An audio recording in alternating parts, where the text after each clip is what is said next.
ಎಲ್ರಿಗೂ ನಮಸ್ಕಾರ ಸ್ನೇಹಿತರೆ. For the very first time ಯಾರೆಲ್ಲ ನಮ್ಮ ವಾಹಿನಿನ ನೋಡ್ತಾ ಇದ್ರು ಕೂಡಲೇ ಸಬ್ಸ್ಕ್ರೈಬ್ ಮಾಡಿ, ಹಾಗೆಯೇ ನಿಮ್ಮೆಲ್ಲ ಸ್ನೇಹಿತರಿಗೂ ಶೇರ್ ಮಾಡಿ. ಫೈನಲಿ ಇವತ್ತು ಕರ್ನಾಟಕ ರಾಜ್ಯದ 25ನೇ ಮುಖ್ಯಮಂತ್ರಿಯಾಗಿ ಶ್ರೀಯುತ ಡಿ.ಕೆ. ಶಿವಕುಮಾರ್ ಅವರು ಪ್ರಮಾಣ ವಚನವನ್ನು ಸ್ವೀಕಾರ ಮಾಡಿದ್ದಾರೆ. ಯಾರೇ ಒಬ್ಬ ಹೊಸ ಮುಖ್ಯಮಂತ್ರಿಯಾಗಿ ಒಂದು ಪ್ರಮಾಣ ವಚನ ಸ್ವೀಕಾರ ಮಾಡಿದ ನಂತರದಲ್ಲಿ ಸುದ್ದಿಗೋಷ್ಠಿಯನ್ನು ಕರೀತಾರೆ. ಸೊ ಇವರು ಕೂಡ ತಮ್ಮ ಮೊದಲ ಸುದ್ದಿಗೋಷ್ಠಿಯಲ್ಲಿ ಒಂದಷ್ಟು ಪೂರಕವಾದಂಥ ಯೋಜನೆಯನ್ನು ಡಿಕ್ಲೇರ್ ಮಾಡಿದ್ದಾರೆ. ಅಂದರೂ ಅದು ವಿದ್ಯಾರ್ಥಿ ಸಾರಥಿ ಯೋಜನೆ ಅಂತ ಅಂದ್ಬಿಟ್ಟು ಈ ಉಚಿತವಾಗಿ ವಿದ್ಯಾರ್ಥಿಗಳಿಗೆ ಬಸ್ ಪಾಸ್ ವ್ಯವಸ್ಥೆಯನ್ನು ಈಗ ಘೋಷಣೆ ಮಾಡಿದ್ದಾರೆ. ಅದರ ಬೆನ್ನಲ್ಲೇ ವೆರಿ ಇಂಪಾರ್ಟೆಂಟ್ಲಿ ಭಾಳ ಪ್ರಮುಖವಾಗಿ 5 months ಬ್ಯಾಕ್ಸ್ ಏನು ಸಿದ್ದರಾಮಯ್ಯನವರು CM ಆಗಿದ್ದ ಒಂದು ಅವಧಿಯಲ್ಲಿ 56,000 ಹುದ್ದೆಗಳು, ಅಂದರೆ ಕರ್ನಾಟಕದ ವಿವಿಧ ಇಲಾಖೆಯಲ್ಲಿ ಅಂಡರ್ಲಿ ಬರ್ತಕ್ಕಂಥ ಖಾಲಿ ಹುದ್ದೆಗಳು 56,000 ಹೆಚ್ಚು, ಒಟ್ಟಾರೆಯಾಗಿ ಹತ್ತಿರ 3 ಲಕ್ಷ ಇದೆ. ಅದರಲ್ಲಿ 56,000 ಹುದ್ದೆಗಳನ್ನು ಅವರು ಭರ್ತಿ ಮಾಡಲಿಕ್ಕೆ ಒಂದಷ್ಟು ಕ್ಯಾಬಿನೆಟ್ನಲ್ಲಿ ಡಿಸ್ಕಷನ್ ಆದ ನಂತರದಲ್ಲಿ ಸ್ಟೇಟ್ ಗೌರ್ಮೆಂಟಿಂದ ಒಂದು ಅಥೆಂಟಿಕೇಟ್ ಕಾಪಿಯನ್ನು ಬಿಡುಗಡೆ ಮಾಡಿದರು. ನಾವು ಹಂತವಾಗಿ ಮಾಡ್ತೀವಿ ಅಂತ ಅಂದ್ಬಿಟ್ಟು. ಅದಾದಮೇಲೆ ಎಷ್ಟು ಪ್ರಮಾಣದಲ್ಲಿ ದೊಡ್ಡ ಮಟ್ಟದಲ್ಲಿ ಸುದ್ದಿಯಾಗಿತ್ತು. 56,000 ಆಫ್ ರಿಕ್ರೂಟ್ಮೆಂಟ್ ಪ್ರಾಸೆಸ್ ಇಮಿಡಿಯೇಟ್ ನಾವು ಟೇಕ್ ಆಫ್ ಮಾಡ್ತೀವಿ ಅಂತ ಹೇಳಿ ಅವರು. So at the same time ಯಾವಾಗ ಈ ಪವರ್ ಶೇರಿಂಗ್ ಎಲ್ಲವೂ ಶುರುವಾಯಿತು ಆವಾಗ ಆಟೋಮೆಟಿಕ್ ಸ್ಟಾಪ್ ಆಯಿತು. ಈಗ ಫೈನಲಿ ಇವರು ಡಿ.ಕೆ. ಶಿವಕುಮಾರ್ ಅವರು ಆ್ಯಸ್ ಎ ನ್ಯೂ CM ಆಗಿ ಈಗ ಪ್ರಮಾಣ ವಚನ ಸ್ವೀಕಾರ ಮಾಡಿದ ನಂತರದಲ್ಲಿ ಸುದ್ದಿಗೋಷ್ಠಿಯಲ್ಲಿ ಈ 56,000 ಹುದ್ದೆಗಳ ಬಗ್ಗೆ ಅವರು ಟಾಕ್ ಮಾಡಿದರೆ ಏನೆಲ್ಲ ಹೇಳಿದ್ರು, ಈ 56,000 ಆಫ್ ರಿಕ್ರೂಟ್ಮೆಂಟ್ಗೆ ಸಂಬಂಧಪಟ್ಟ ಹಾಗೆ ದಯಮಾಡಿ ನೀವೇ ಒಂದು ಸಲ ಅದೊಂದು ವಿಡಿಯೋ ಬೈಟ್ ಇದೆ, ಅದನ್ನು ವಾಚ್ ಮಾಡೋ ಒಂದು ಪ್ರಯತ್ನ ಮಾಡಿ. So let's watch the video. ಇಲ್ಲಿ 24 ಲಕ್ಷ ಇದೆ. ಒಂದೇ ರೋಡಲ್ಲಿ 16 ಲಕ್ಷ ಇದೆ ಔಟರ್ ರಿಂಗ್ ರೋಡಲ್ಲಿ.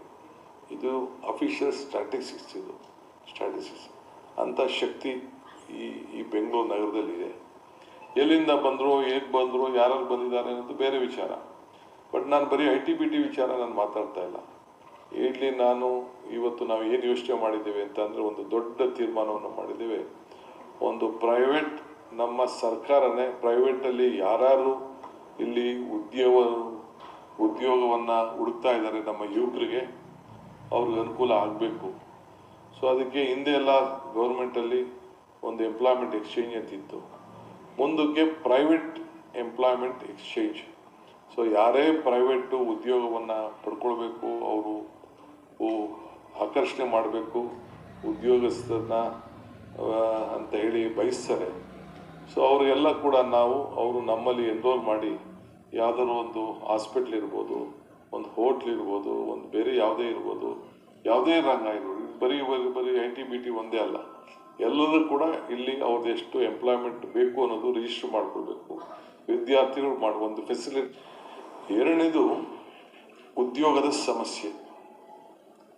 ಸರ್ಕಾರ 56,000 ಉದ್ಯೋಗ ಕೊಡ್ತೀವಿ ಅಂತ ಅನೌನ್ಸ್ಮೆಂಟ್ ಮಾಡಿದ್ದೀವಿ. ಕರಿಬೇಕಾಯ್ತು ನಾವು ಅರ್ಜಿ. ಕರೆಯೋಕ್ಕೆ ಕೆಲವು ಇಶ್ಯೂಸ್ ಮಧ್ಯೆ ಬಂತು.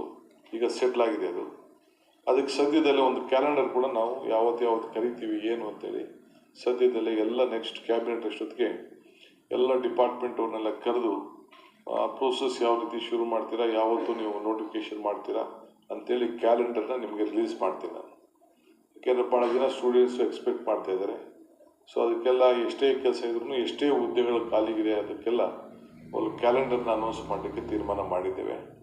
ಅದು ಕೂಡ ನಿಮಗೆ ತಿಳಿಸ್ತೀನಿ. ಈ ಮಧ್ಯದಲ್ಲಿ ನಮಗೆ ಉಳ್ತಿರೋಂಥದ್ದು, ನಮ್ಮ ಅನುಭವಕ್ಕಿರೋದು, ಈ ರಾಜ್ಯ ಭಾಳ ಶಕ್ತಿಶೀಲವಾದಂಥ ರಾಜ್ಯ. Is A human resources capital of this country.